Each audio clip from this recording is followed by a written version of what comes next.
Hello കൂട്ടുകാരെ, എല്ലാവർക്കും വീഡിയോയിലേക്ക് സ്വാഗതം. ഞാൻ ഇന്നിവിടെ പരിചയപ്പെടുത്തുന്നത് പിങ്ക് ലേഡി എന്ന പ്ലാന്റാണ്. എല്ലാവർക്കും ഇഷ്ടമുള്ള പിങ്ക് ലേഡി. ഈ പിങ്ക് ലേഡി പലർക്കും ഇത് പിടിച്ച് കിട്ടുന്നില്ല എന്നാണ് പറയണത്. ഇത് എൻ്റെ കയ്യിൽ ഒരുപാട് നാളുകൾ കൊണ്ട് ഈ പ്ലാന്റ് എൻ്റെ കയ്യിലുണ്ട്. നല്ല ഹെൽത്തി ആയിട്ട്, നല്ല ബുഷിയായിട്ട് പെട്ടെന്ന് വരുന്ന പ്ലാന്റാണ്. നല്ല ഭംഗിയാണ് ഈ പ്ലാന്റിനെ കാണാൻ. ഇത് ഈ ഇത്തിരി ഒന്നിപ്പം കളർ മാറ്റമുണ്ട്, ഇത്തിരി ഒന്ന് പച്ച കയറി വരുന്നുണ്ട്. നമുക്ക് വെയിൽ കുറവായിട്ടാണ് ഇതിന്. ഇപ്പോൾ തുടരെ മഴ ആയതുകൊണ്ടാണ് നമുക്ക് ഈ പിങ്ക് കളർ കുറവായിട്ട് കാണാം.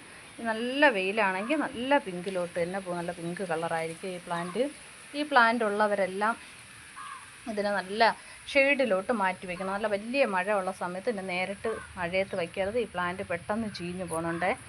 ഈ പ്ലാന്റിന് ഷെയ്ഡിൽ നല്ല വെയിൽ കിട്ടണ ഭാഗത്ത് ഇതിന് ഇടണം. ഈ പ്ലാന്റിന് ഒരുപാട് വെള്ളം കെട്ടി നിൽക്കാൻ പാടില്ല.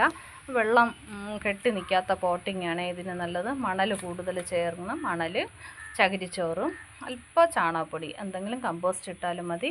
ഇട്ടിട്ട് ഈ വേരുള്ള ഭാഗം, ഇങ്ങനത്തെ വേര് വരുന്ന ഭാഗം എടുത്ത് കട്ട് ചെയ്ത് വെച്ച് കൊടുത്താൽ, വെറുതെ അങ്ങ് വെച്ച് കൊടുത്താൽ മതി. പെട്ടെന്ന് നല്ല ബുഷിയായിട്ട് ഈ പ്ലാന്റ് നന്നായിട്ട് നിറച്ച് നല്ല കവർ ചെയ്ത് പെട്ടെന്ന് വരുന്ന ഒരു പ്ലാന്റാണ് ഈ പിങ്ക് ലേഡി. പിന്നെ ഇതിന് വളം കൊടുക്കുന്ന രീതി NPK സ്പ്രേ ചെയ്ത് കൊടുക്കാം. അതിൻ്റെ ചുവട്ടിൽ ഒഴിച്ചും കൊടുക്കാം. അല്ലെന്നുണ്ടെങ്കിൽ ഗ്രീൻ കെയറോ കയ്യിൽ ഏത് വളമുണ്ടോ ആ വളം തന്നെ ഇതിന് സ്പ്രേ ചെയ്ത് കൊടുക്കാം. ഇതിന് നല്ലതാണ്, അങ്ങനെ ചെയ്യാം.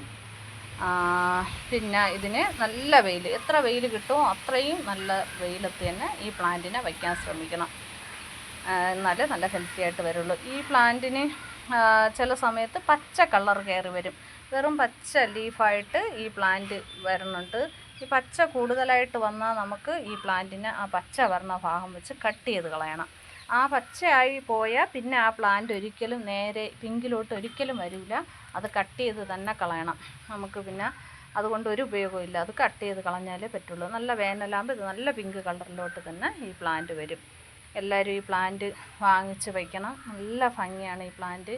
നല്ല വെയിലുള്ള ഭാഗത്ത് തന്നെ വയ്ക്കണം. പിന്നെ ഈ പ്ലാന്റിൻ്റെ ഒരു ശത്രു എന്ന് പറഞ്ഞാൽ ഒച്ചാണ്.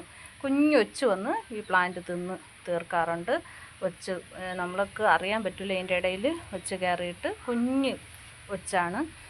ചെറിയ ഒച്ചും വലുതും കഴിക്കും. കൂടുതൽ എനിക്ക് കുഞ്ഞൊച്ചിനെ കണ്ടിട്ടുള്ള. അതിൽ നിന്ന് ഒന്ന് നോക്കണം. അതിന് സാഫ് ഇടയ്ക്കിടയ്ക്ക് ഒന്ന് സ്പ്രേ ചെയ്ത് കൊടുക്കണം.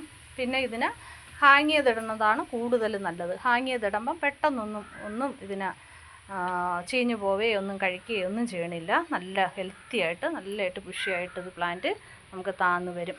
അഥവാ പച്ച ഉണ്ടെന്നുണ്ടെങ്കിൽ പച്ച ഇല വരുന്ന പ്ലാന്റ് മൊത്തം നമ്മൾ കട്ട് ചെയ്ത് കൊടുക്കുക തന്നെ വേണം. പിന്നെ വേറെ ഇതൊന്നുമില്ല. നല്ല ബുഷിയായിട്ട് നല്ല ഭംഗിക്ക് വരും. വേനലാകുമ്പോൾ നല്ല വെറിയുള്ളപ്പോഴേ നമുക്ക് ഈ കാണാൻ എത്തിക്കൂടെ ഒരു ഭംഗി വരുള്ളൂ. നമ്മളൊന്നും നഷ്ടപ്പെട്ടു പോകില്ല ഈ പ്ലാന്റ് ഇത്തിരി നല്ല ഹെൽത്തി ആയിട്ട് നിൽക്കപ്പം തന്നെ നമ്മൾ വേറെ ഒന്നിലോട്ട് 1-2 ചവിട്ടിയിലോട്ട് എന്തെങ്കിലും ഒരു ചട്ടിയുടെ കൂടെ അല്ലെങ്കിൽ പ്ലാന്റിൻ്റെ കൂടെ വെച്ച് കൊടുത്താലും മതി. ഇത് നല്ലതായിട്ട് ബുഷിയായിട്ട് നന്നായിട്ട് വന്നോളും. പിങ്ക് ലേഡി ഇഷ്ടമുള്ളവരെല്ലാവരും എവിടെ നിന്നെങ്കിലും ഒന്ന് വാങ്ങിച്ച് ഒരു ആരെങ്കിലും അടുത്തുനിന്ന് കുറച്ച് കട്ടിങ് കിട്ടിയാലും മതി. ഇത് നന്നായിട്ട് പിടിച്ച് കിട്ടും ഈ പ്ലാന്റ്. എല്ലാവർക്കും വീഡിയോ ഇഷ്ടപ്പെട്ടെന്ന് വിശ്വസിക്കുന്നു. എല്ലാവരും വീഡിയോ കണ്ട് ഒന്ന് സപ്പോർട്ട് ചെയ്യണേ. കൂട്ടുകാർക്കൊക്കെ ഒന്ന് ഷെയർ ചെയ്ത് കൊടുക്കണം. സബ്സ്ക്രൈബ് ചെയ്യാതെ കാണുന്നവരൊന്ന് സബ്സ്ക്രൈബ് കൂടെ ചെയ്യണേ. ഓക്കെ.